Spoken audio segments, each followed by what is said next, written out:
Vatsimpanahy etiny pasteur Ratovelo Roger. Ivavatsika tompoko. Voninahitra ho anao ry Andriamanitra ray zanaka ry fanahy masonao. Ry Andriamanitra rainay izay any an-danitra.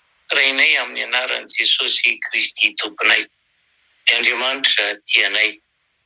Manato pisaoranao zay Jesosy. Ny amin'ny mbola fitahinao anay. Satria fahasoavana avy aminao no fahavelomanay. Fahasoavana avy aminao ny andro velarinao manoloana anay. Ary mbola fahasoavana avy aminao ihany koa, mbola ahafahanay manantona anao ankehitriny amin'ny alalan'izao fotoana izao. Mankasitraka anao feno izay mankatela tompo malalo, satria fantatray dia fantatray fa tsy mitsahatra mihevitra izay asoa sy ahatsara anay tokoa ianao, mba hanananay fiadanana, hanananay indrindraindrindra fanantenana ny aona aminao amin'ny farany. Dia misaotra Jesosy malala. Dia mangataka famindraposy famelano keloko aminao amin'izay rehetra vita teo anatrehanao. Inona dia tamin'ity mbarainy ity ary dia mety misy zavatra vitanay, nataonay, nojerenay, eno nolazainy babanay ary tsy mifanaraka amin'ny sitraponao. Ary izany bebahanay indrindra amin'izao maraina izao. Alohany andraisanay ny hafatrao, mba ho tena hitondra fanavaozanao anay tokoa ny teninao, hanovanay ho mendriky ny anaranao. Dia miteny anara Jesosy fa mihainanao ny mpanomponao. Aleluia. Amen. Jeresisy 7:5-7 no nangalantsika ny vatsy teo. Izay novakiana tamin'ny anaran'i Jesosy hoe aritandravy fa tsara ho fihinana ny hazo sady mahafinaritra ny maso ary ny hazo matsiritra hampahendry. Dia nanontaza ny voany ka nihinanany. Ary nomeny koa ny vadiny ka nihinana izy. Dia nahiratra ny masony izy mivady ka fantany fa mitanjaka izy ary nandretsa ravina viavy izy ka nataony sikina ho azy. Rehefa tena jerevantsika tsara ry havana izany tantara izany dia tsika fa raha vao niala tamin'ny sitrapon'Andriamanitra Adama sy Eva dia nahafantatra an'izay tokony tsy ho fantany ary voalaza tamin'izany ny teny hoe fitanjahana. Tsy nahafantatra tokoa mantsy ireo olona voalohan'ireo hoe mitanjaka raha tsy efa lavo, hihinana ilay voankazo voararo satria efa niaino ny tenin'ny Satana. Ary dia nanaraka ny izay nampanaoviny azy izy ireo. Raha tsorina izany ry havana, aorian'ny tsy fanarahana, aorian'ny fandavana ny sitrapon'Andriamanitra no nahalalany olombelona izany hoe fitanjahana sy henatra izany. Amin'izao taonjato iainantsika izao kosa nefa, raha ity resaka henatra ity no lazaina, dia tsy mahataitra ny olona intsony izany. Tsy miaina amin'izany intsony ny olona satria tsy mahalala menatra intsony ankehitriny. Ary dia samy te hilaza fa mety avokoa izay rehetra ataony. Ary ny tena manahirana ny zava-doza dia be lavitra ny tsy mahalala henatra noho ny mahalala menatra. Ireo fotsiny tsoro izao ange ny fomba fiakanjo ankehitriny. Lamba efa metatra ange dia efa mahavita akanjo ambony ho an'ny sasany. Misy ihany koa aza somary tretriarana ilay akanjo mba hisehony izay tokony tsy ho hita. Ary tsy andany any amin'ny firenena maro any ivelany any dia toa miverina amin'ny tsy fiakanjony indray izao no tazana ary dia fiainana tsy miakanjo. Na zara raha miakanjo no diraina amin'izao fotoana izao. Raha ny tantaran'ny Adama sy Eva no jerentsika nefa dia hita fa noho ny fanarahany baikon'ny devoly dia tahotra sy ororo tao anatiny no ny henatra no nameno azy ireo teo anatrehan'Andriamanitra. Ity henatra ity izany eo amin'ny lafiny anankiray raha jerena dia tsy zavatra nahasoa na noforona niaraka tamintsika fa ny devoly no ny apanga ka tonga teo amintsika ny teny hoe henatra ka tsy afa-miala amintsika intsony izy ankehitriny. Ny tsy fanajana na tsy fankatoavana ny ten'Andriamanitra dia mahatonga ny olona hiaino ny feon'ny Satana. Ary ny fanarahana amin'ny baikon'ny Satana dia mitondra tahotra, mitondra henatra ary miafara ny fisarahana amin'Andriamanitra tsotro izao. Ary dia miboridana satria izay no voalaza hoe nitanjaka Adama sy Eva dia niery itavan'Andriamanitra ilay tia azy izy ireo. Fa tsy raparian'Andriamanitra ry havana na ny akanjo na tsy ny akanjo, io raha tamin'ny namoronana ny azy. Tsy raparian'Andriamanitra na nisy na tsy nisy ny tapon-kenatra, fa izao kosa nefa dia lasa efa nisy elanelana izany. Manambara tsotro izao izany fa ny tsy fankatoavana ny ten'Andriamanitra no natanteraka an'izany elanelana izany. Ny tsy fankatoavana an'Andriamanitra no nahatonga ny olona hiafina ny tavan'Andriamanitra. Dia miezaka raha olombelona hanamboamboatra ny fisehoana eo anatrehan'Andriamanitra taorian'ilay antso hoe aiza moa ianao ry Adamo. Io antso io tokoa mantsy no antsom-pamonjena voalohany nisy teto an-tany. Antsom-pamonjena satria vao fenota Damaseva dia tsy nahavelan'Andriamanitra iaina ao anatin'izay enatra sy tahotra izay, ka dia natsony mba ampiakanjony. Nefa io antso io ihany koa no fijoroana voalohany eo anatrehan'Andriamanitra taorian'ny fahotana voalohany. Vao marina eto tokoa fa tsy eken'Andriamanitra ny fanamboamboaran'ny olona ny tenany na ny fanamarinan'ny olona ny asa vitany raha iseho anatrehan'Andriamanitra izy, satria io tokoa mantsy iseho tahaka ny taloha ny tena tadiavin'Andriamanitra rehefa hijoro eo anatrehany ireo asa ny tanany. Ary dia Andriamanitra mihitsy ry havana no nandray an-tanana, na dia nivadika taminy ary izy ireo, ka dia nomeny azy ny fitafiana tsara indrindra taorian'ny fahalavony. Ary dia niodi-biby no nanamboarany Andriamanitra ho azy ireo.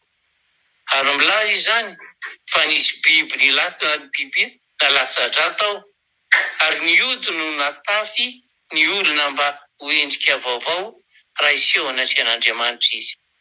Ary dia io no fanavotana voalohany, io no famindrapo voalohany akanjo azo tamin'ny famonondriana. Ary zay ry havana ilay tandinjon'i Jesosy Kristy, ilay tsy maintsy novonoina teo amin'ny hazo fijaliana, ary dia norakofana tamin'ny raha ny zanak'olombelona ho fanesorana ny heloka izay vitany, ka tonga azy ireo olom-baovao rehefa iseho anatrehan'Andriamanitra. Ary zay ry havana no mahatonga ny Paoly ilaza hoe koa tafio Jesosy Kristy tompo. Ny fitafiana ao an' Jesosy Kristy ry havana dia mbola mitoetra ho mariky ny fiainana izay tonga lafatra amba kristianina anao. Na manao ahoana na manoana ny rivotra entiny ny toetrandro. Ary ny tenin'Andriamanitra no mbola filamatra hitaizanantsika izany fiakanjoana izany. Ary izay no amporisiana anao hitafy ilay fitafiana tsara indrindra dia Jesosy, mitafy ny tompo amin'ny alalan'ny fibebahana. Fa izy fifaliana toy izany no soratra masina ny an-danitra amin'ny mpanota iray izay mibebaka. Fahagagana tsy fahita matetika no nampiasain'Andriamanitra tamin'ny nanafahany amin'ny Paoly sy Silasy, izay efa fatotra tany an-tranomaisina, dia horontany lehibe nampiovitrovotra ny trano sy ny varavaravarana izay nivoho azy, ary ny fahatoran'ireo gadra izay niva ho azy ihany koa, araka ny voalazany amin'ny asan'ny apôstôly toko 2:22-23. Koa izany fanehoan'Andriamanitra ny hery izany anefa no fahagagana lehibe, fa ny tena fahagagana lehibe indrindra dia ny olona iray izay very mandrakizay kanefa voavonjy mandrakizay. Nakasika ny fon'ilay mpitiambina ny tranomaizina izany asan'Andriamanitra izany ry havana, ka tsy nitahotra ny voaheloka noho ny tsy nahatanterahany asany anefa no nampiroro azy, fa nitahotra ny aona amin'Andriamanitra ao anatin'ny fahotany. Ary izany dia ny antsoantso tao anatin'ny fahoritsaina izy ka nanao hoe inona no mety ataoko mba ho vojeko. Ny valiny dia tsy miova hatramin'izay taonjato roapolo izay ka mandraka ankehitriny. Dia ilay hoe mino an' Jesosy tompo dia ho vonjeny ianao. Ny olona mino an' Jesosy tokoa mantsy dia olona nandray azy, ary indrindra nanaiky hitafy azy mandrakizay amin'ny alalan'ny fibebahana tanterana. Izany fahagagana izany ry havana no tanterahan'Andriamanitra isan'andro ho an'ny olona anarivo, ho an'ny olona manalina. Mety ianao io angamba ny anankiray izay antsony anatiny eo am-pototry ny hazo fijalian'i Jesosy anio. mety ianao io angamba ny iray tiany ampiakanjony ilay akanjo mpamonjenana io, miteny aminao ary izy anio, kaoka tsy anda ny aino azy ianao. Aoka tsy anda ny ampiakanjony ianao, fa tsy ananantsika enatra rehefa miseho any atrehany isika amin'ny andro fitsarana farany. Satria isika amin'izay fotoana izay, ilay nolazainy teny soratra masina hoe iza moa ireo miakanjo fotsy lava ary avy taiza izy? Ireo no avy tamin'ny fahoriana lehibe, ary ny akanjony no sasany sy nofotsiny tamin'ny rano zanak'ondry, dia mitafy fiamindram-po sy fiantrana, famirapo, fanetretena, fahalemem-panahy, fandeferana araka ny olom-boafidin'Andriamanitra, sady masina no malala isika amin'izay fotoana izay. Ko ataontsika ahoana no ahafahantsika miala amin'ilay andro fitsarana raha tsy raharahitsika ny famonjeny lehibe toy izany? Tsaro fa tsy misy famonjena amin'ny hafa, tsy misy ianarana hafa ambany lanitra nomena ny olona izay azahoantsika famonjena afa-tsy Jesosy Kristy.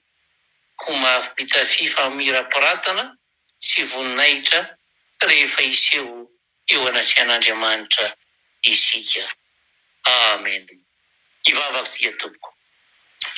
Makasitaka indray Jesosy, makatelany amin'ny hafatra ao satria mianjaanja eo anatrehanao tokoa fa mitanjaka izay eo anatrehanao amin'ny heloka sy ny fahotana vitanay.